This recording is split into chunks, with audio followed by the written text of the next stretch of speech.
Olá, boa tarde, sejam muito bem-vindos ao canal Energia Química. E hoje vamos dar início à nossa primeira mini aula vamos conversar sobre os átomos. Aqui eu vou explicar um pouco sobre o que é átomo, qual a origem do átomo. Vou contar para vocês como que o átomo vem evoluindo ao longo da história, quais são através de seus modelos atômicos e quem foram as pessoas que desenvolveram esses modelos atômicos. Então vamos entender um pouquinho nessa aula de hoje. Vamos lá então. Origem do átomo. De acordo com os filósofos gregos Demócrito e Leucipo, em 460 anos antes de Cristo, o universo é formado por pequenas partículas indivisíveis, os átomos. É uma palavra de origem grega, onde a significa não e tomos igual a pedaços, algo que não pode ser divisível. Daí a palavra átomos, partículas indivisíveis, que não podem ser divididas. Modelos atômicos. Aqui eu vou apresentar para vocês a evolução dos modelos atômicos ao longo do tempo.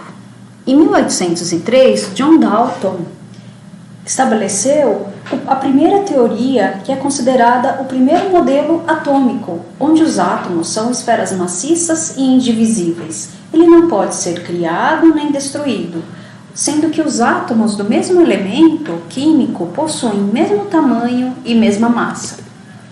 Já em 1904, J. Thomson, através de seus experimentos com os raios catódicos, ele descobriu os elétrons. Então, portanto, os elétrons eles eram como passas em um pudim, onde o pudim contém a carga positiva, como se fosse um gel, onde dentro, a parte interna, são os prótons, que é a carga positiva, e os elétrons, a carga negativa, fica na parte um pouco a mais acima, como se fosse passas. Já em 1911, Ernest Rutherford contrariou a teoria de J. Thomson. Então ele afirmava que os prótons eles estavam contidos em um núcleo. Então ele denominou esse modelo de modelo nuclear, onde o núcleo contém prótons e os elétrons orbitam ao redor deste núcleo. Já em 1913, Niels Bohr, aproveitando os estudos de Ernest Rutherford do modelo nuclear, ele afirmou que os elétrons eles giram em torno de um núcleo e os elétrons eles transitam em camadas ou níveis de energia. Então aqui começou a teoria da mecânica quântica. Então teve grande contribuição para essas teorias.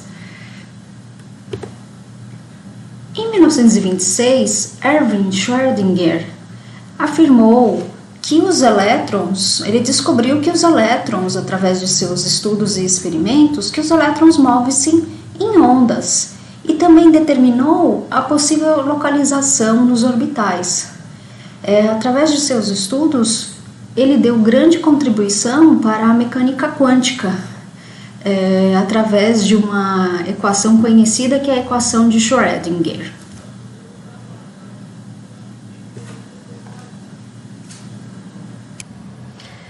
Vamos entender o modelo atual de Rutherford-Bohr. Então, o que dizia Rutherford-Bohr? Que o átomo seria composto por um núcleo muito pequeno e de carga elétrica positiva, que seria equilibrado por elétrons de carga elétrica negativa, que ficavam girando ao redor do núcleo em camadas, numa região periférica denominada eletrosfera. Então aqui nós temos uma figura que mostra. Então no núcleo nós temos os prótons e os nêutrons, e em volta nós temos as partículas de elétrons, também denominadas como nuvem de elétrons. Então os elétrons eles orbitam ao redor do núcleo em camadas, que são conhecidas como 7 camadas, KLMNOPQ, Então, cada camada ou nível possui um valor de energia, onde os elétrons orbitam nas camadas, mas eles não podem ficar entre dois níveis. Então, essas camadas também podem ser conhecidas como de níveis de energia, nível 1, 2, 3, até o nível 7.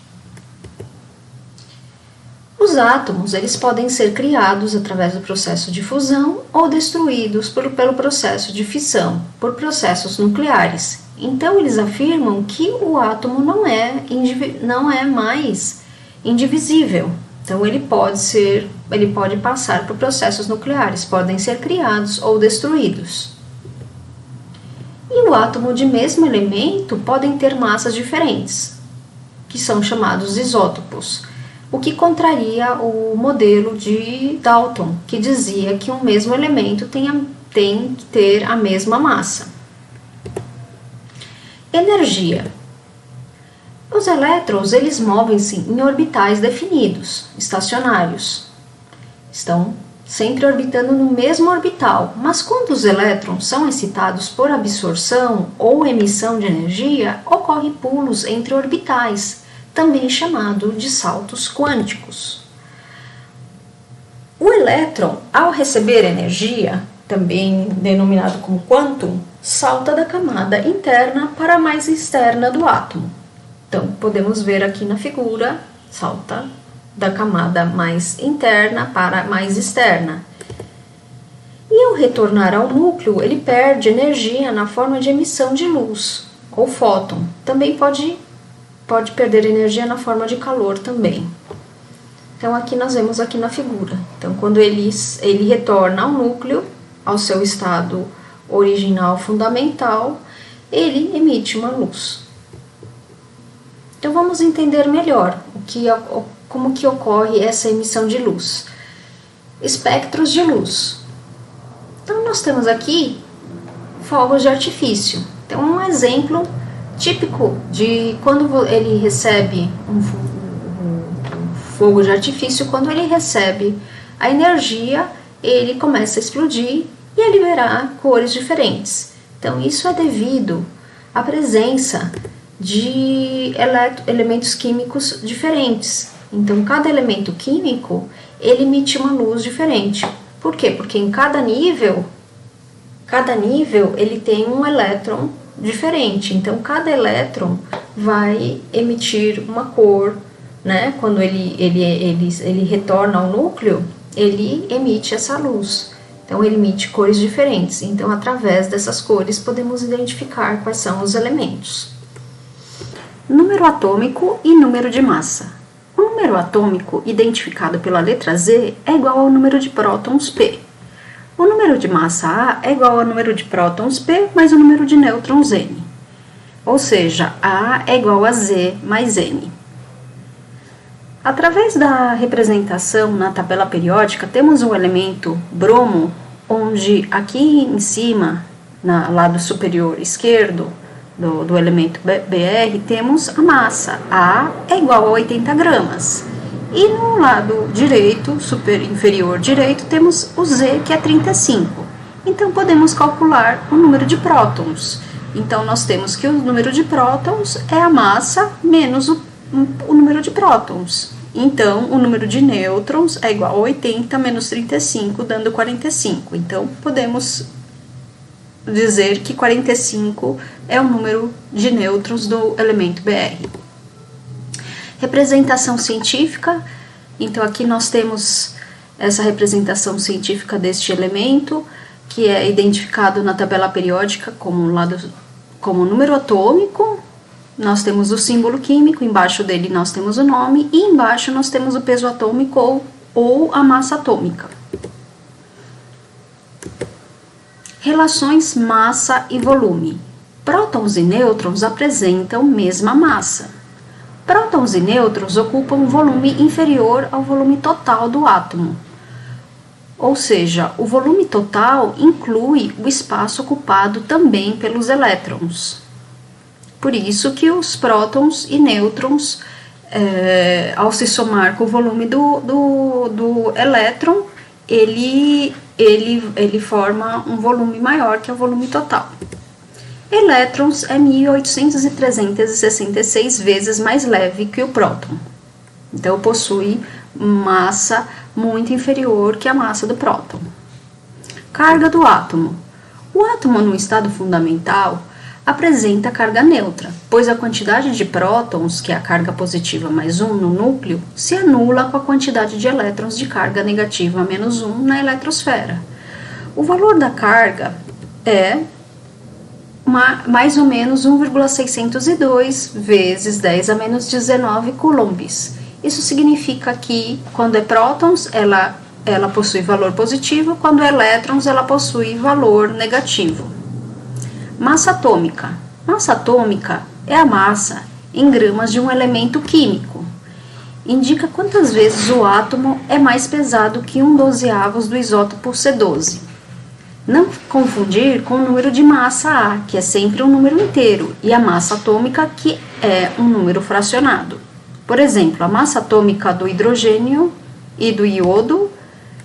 Então, o hidrogênio é 1,00784 unidades, ou seja, um valor fracionado, e do iodo é 126,90447 unidades.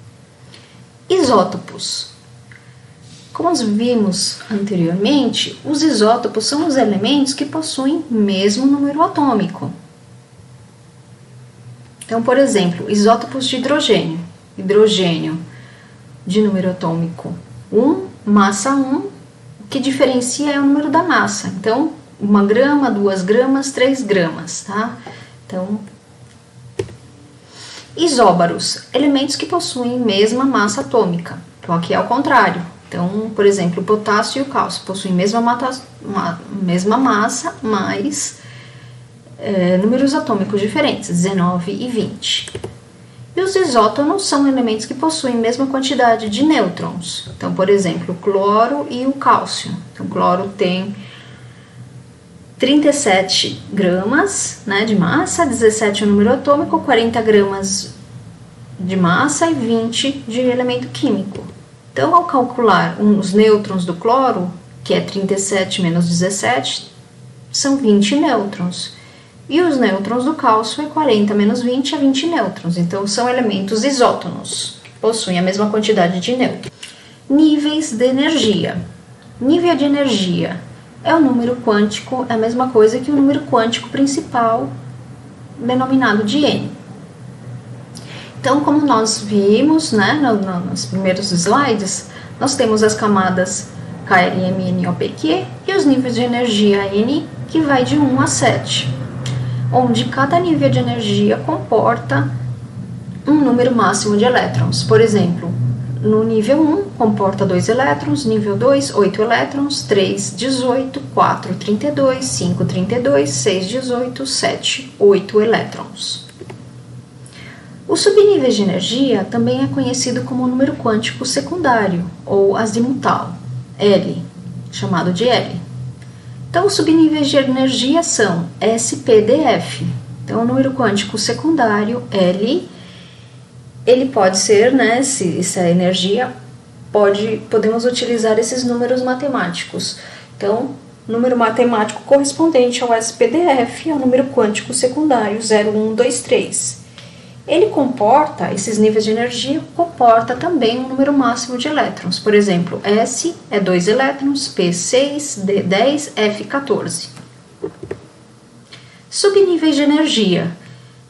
Então, para determinarmos a sequência, a ordem de energia dos elétrons, utilizamos o diagrama de energia de Linus Pauling. Então, nós montamos na horizontal os níveis de 1 a 7,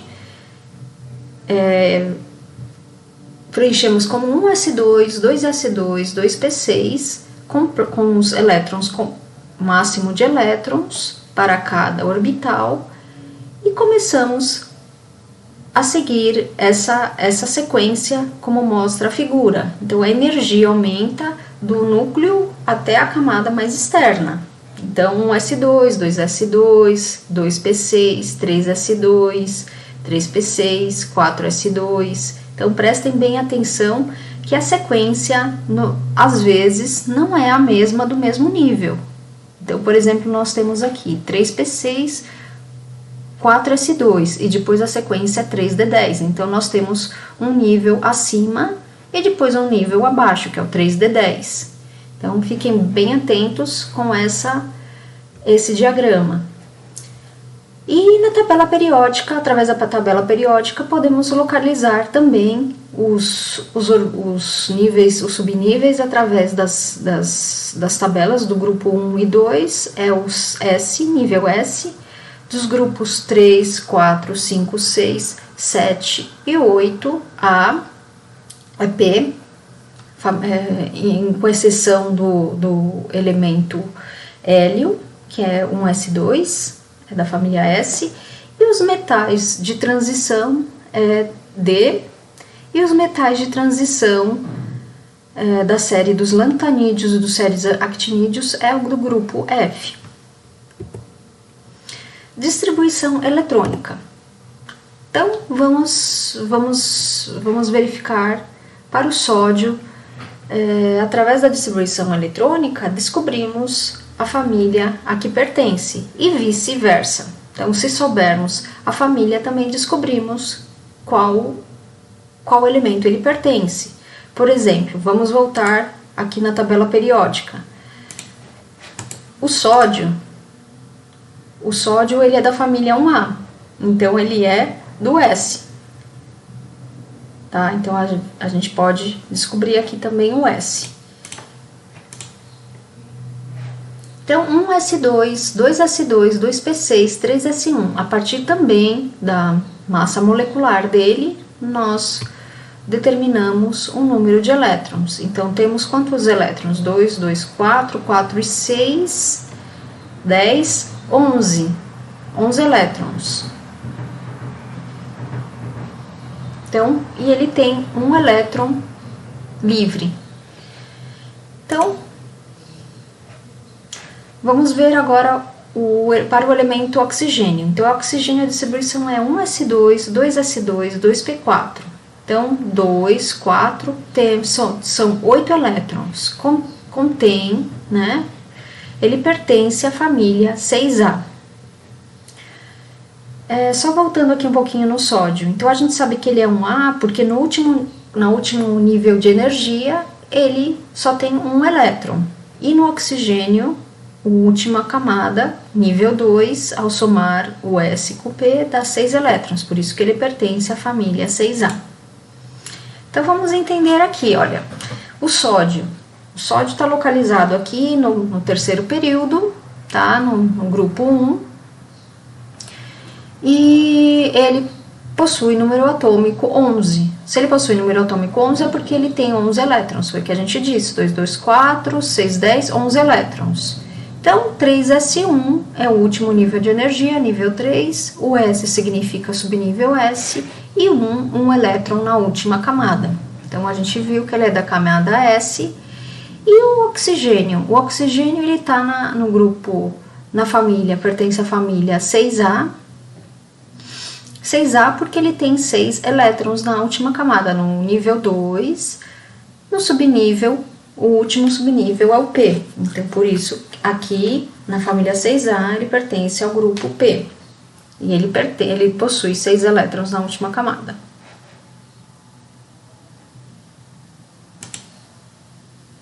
Vamos entender aqui a energia do elétron. Existem dois números quânticos que expressam a energia do elétron. O número quântico magnético M, ou ml, que identifica os orbitais, tá? M ou ml. Então, para cada subnível de energia, ele tem um valor. Então, o valor de S é 0, o P é de menos 1 a mais 1, o D de menos 2 a mais 2, o F de menos 3 a mais 3. E a quantidade de orbitais. A quantidade de orbitais para o S é 1, P3, D5, F7.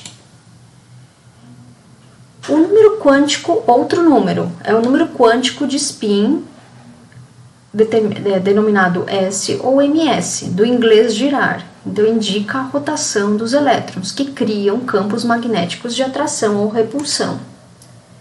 Então, se os spins forem paralelos, então eles sofrem repulsão.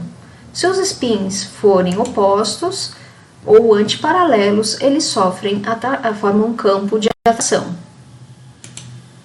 A atração magnética entre esses dois elétrons contrabalanceia a repulsão elétrica entre eles. Então, um orbital comporta, no máximo, 2 elétrons com spins contrários, também chamado princípio de exclusão de Pauli. Então, nós temos um orbital que pode conter um número quântico de menos meio, de mais meio e de menos meio a mais meio, quando ele está com o orbital completo. Então, menos meio, sinal negativo, quando ele está com a setinha para cima. Setinha para baixo é mais meio. Forma dos orbitais. Orbitais S possui esse formato. O P possui 3 orbitais, que é o orbital. Esses orbitais P e mais o S. O D possui 5 orbitais, então são 4 orbitais mais o S. E o F possui 7 orbitais, ou seja, são 6, 3 em cima, 3 embaixo aqui, de acordo com essa forma, e mais do S, então são 7 orbitais. Regra de Unde. Através da regra de Unde, nós podemos determinar o preenchimento dos elétrons. Então, o que diz essa regra? Que em um mesmo subnível, de início, todos os orbitais devem receber seu primeiro elétron. E só depois, cada orbital irá receber seu segundo elétron. Então, por exemplo, no orbital P, possui 3 orbitais. Tá? Então, o P ele possui 6 elétrons e 3 orbitais. Então, primeiro a gente preenche o primeiro orbital, depois a gente preenche o segundo orbital e o terceiro orbital, no caso do P, né? E aí, quando ele está todo preenchido, vai começar a preencher o outro elétron, né? Por exemplo, no quarto elétron. Então, a gente vai receber mais um elétron. Começa o preenchimento do spin oposto. Então, a gente vai preencher primeiro, né, todos um orbital, depois o próximo orbital, até completar completamente os orbitais com seus elétrons respectivos. Então, é essa a regra de Unde. Olá, bom dia a todos. Vamos resolver aqui uma questão de atomística que caiu na prova do Enem 2018, sobre distribuição eletrônica. Na mitologia grega, Nióbia era a filha de Tântalo, 2 personagens conhecidos pelo sofrimento. O elemento químico de número atômico Z igual a 41 tem propriedades químicas e físicas tão parecidas com as do elemento de número atômico 73, que chega a ser confundidos. Por isso, em homenagem a esses 2 personagens da mitologia grega, foi conferido a esses elementos os nomes de Nióbio, com o elemento químico Z41, e Tântalo, Z igual a 73. Esses 2 elementos químicos adquiriram grande importância econômica na metalurgia, na produção de supercondutores e em outras aplicações da indústria de ponta, exatamente pelas propriedades químicas e físicas comuns aos 2. Então, vamos ver o que pede o exercício. Então, é o seguinte: a importância econômica e tecnológica desses elementos pela similaridade de suas propriedades químicas e físicas deve-se a... Então, vamos ver, vamos começar a resolver. Então, primeira coisa, a gente vai fazer a distribuição eletrônica dos elementos. Então, o nióbio, que é o Z41, então a gente faz a distribuição, né, através do diagrama de Linus-Pauling, a gente chega a essa configuração. Então, até o nível de energia 5s2. O tântalo vai estar até o nível de energia 6s2, que é 73. Então, o nióbio e o tântalo são metais de transição externa. São localizados no grupo 5b da tabela periódica. Então, aqui mostra a tabela periódica, mostra aqui onde eles estão localizados. Então, no último nível de energia, eles estão no nível 5S2 e 6S2. Os elétrons mais externos, ou da última camada, estão nos níveis 5 e 6. O nióbio não possui subnível F, então o tântalo possui subnível F. Então, a resposta é a letra C. Então, vamos ver o que diz a letra C. C, pertencerem ao mesmo grupo na tabela periódica. A letra A, terem elétrons no subnível F, então só o nióbio tem, então está errado. Serem elementos de transição interna? Não, eles são de transição externa. Pertencerem ao mesmo grupo na tabela periódica? Sim, é a correta. Letra D, terem seus elétrons mais externos nos níveis 4 e 5 respectivamente? Não, é 5 e 6. Letra E, estarem localizados na família dos alcalinos terrosos e alcalinos respectivamente? Não, eles são da família dos metais de transição externa. Então, portanto, a resposta é a letra C. Olá, chegamos ao fim da nossa aula. Espero que vocês tenham gostado. Se vocês gostaram, deixe seu joinha, comente, compartilhe. E se gostou do canal, inscreva-se. Nos vemos na próxima aula.